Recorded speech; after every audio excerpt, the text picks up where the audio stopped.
Pakita lang natin kung paano natin ginawa yung transformer sidecar natin, yung pagbubuo niya.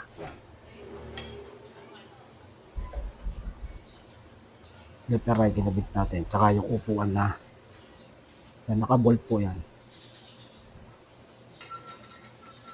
Kagitan ng gulong sa likod.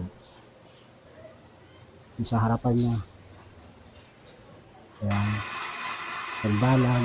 Saka sa side yung nakakabit ko yan. Puro nakaturn dito yan. Sabitan ng bike niya. Sa unahan. Ayun o. Diba? Yun. Pag natanggal naman ang gagawin natin.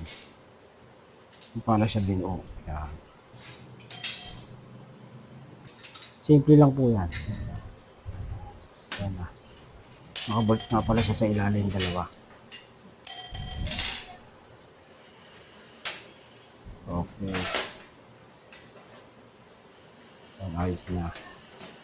Ayun na, natanggal na po natin ulit.